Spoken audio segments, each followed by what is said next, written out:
So I'm something of a creature of habit, especially when it comes to lunch. It's normally, a Subway sandwich or something. But this one time, I broke with tradition, and at lunchtime, I went for an ultrasound. Let me clarify. This was not some strange diet whereby I forego a chicken salad wrap in favour of a non-invasive medical procedure. No. This was a scheduled appointment. The lab technician was not too happy about the scheduling, though. All right, put this robe on, lie down over there, she said as she stopped playing with her Italian meat footlong. She did the gel thing and the scanner thing, and pretty soon on the screen, she showed me twin images.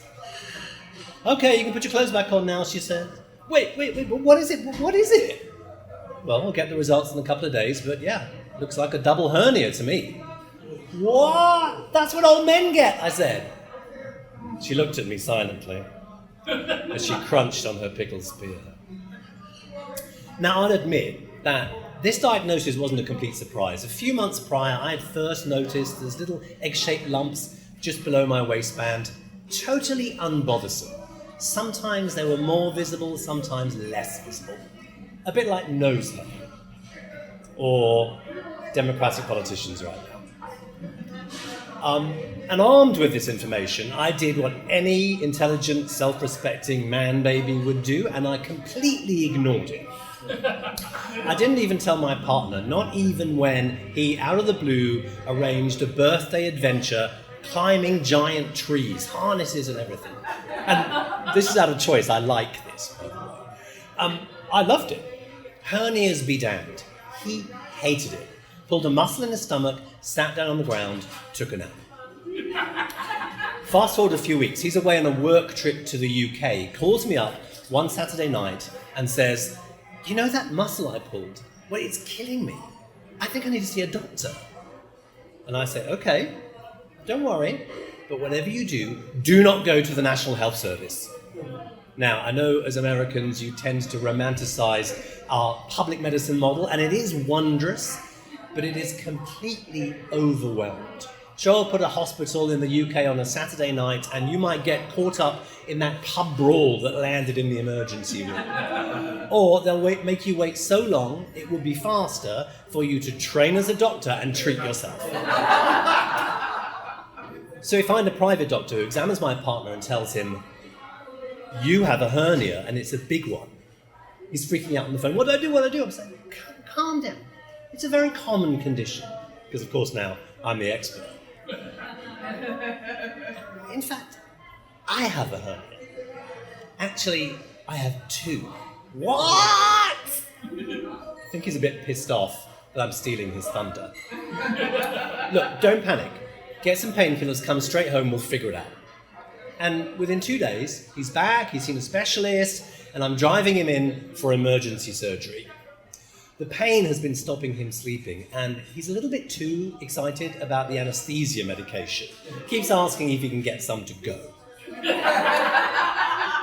Surgery goes well, but he is in a lot of pain. He can't sit, can't stand, can't walk, can't put his trousers or his shoes on without me helping him. He's clinging on to everything, mainly my arm, as I ease him into the car, into the apartment, into bed, and I dose him up on painkillers. I also give him a plastic buzzer from that game Taboo.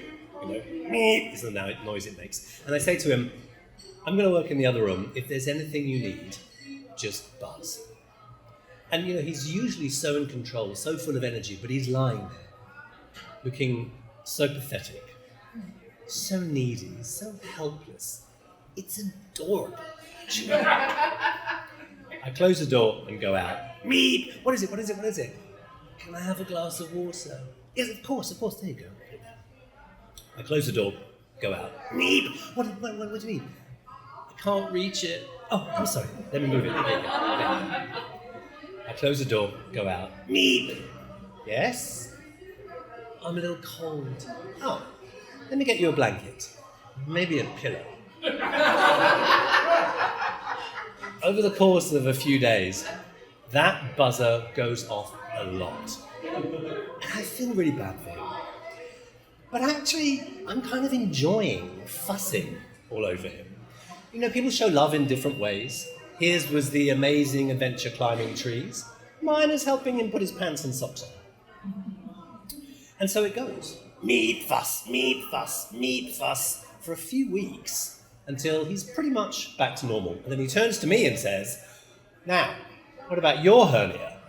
I'm like, "Whoa, don't you remember the pain you were just in? There's nothing going on down here. These are just my fellow travellers, lumpy and bumpy, and I'm fine." I am taken to the specialist, the same specialist that just saw him. Yeah, it's a new bonding experience, couple surgery, he's saying.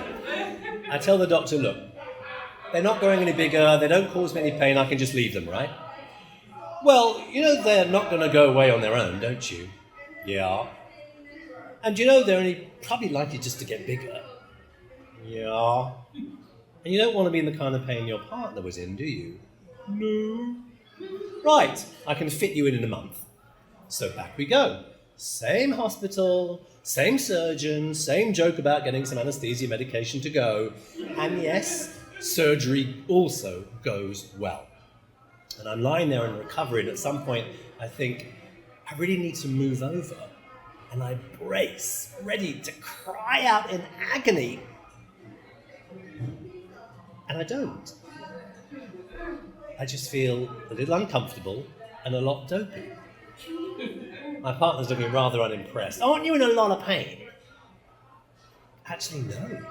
And I'm a terrible patient. If I have a sore throat, it's mortal flu. If I have a headache, it's an aneurysm for sure. But with his help, I'm able to get up, into the car, into the apartment, into bed, with no painkillers.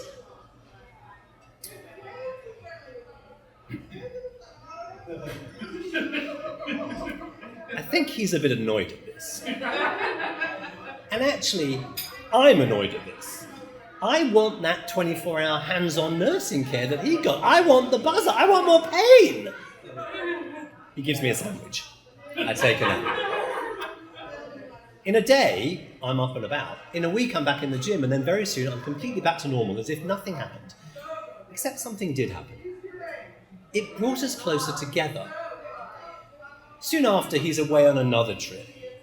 And I find myself reaching for my phone, texting him, saying, "You know, maybe it's because we have been looking after each other so much recently, but I really kind of miss you right now." And we've been together for 17 years, so you can cut that shit out. But I'm going to admit, look, we have different love languages. Neither is right. Neither is better. His is the big grand gesture of the vacation. Mine is just fussing around doing the small things. And the way we showed up as patients reflects that difference as well. His hernia was big and loud and a statement. Mine was just there and then slinked away. At some point in the future, not too long from now, he has to have shoulder surgery. Yeah, I now know what to expect in recovery, and I'm kind of looking forward to the fussing. But I'm hiding that buzzer. Thank you.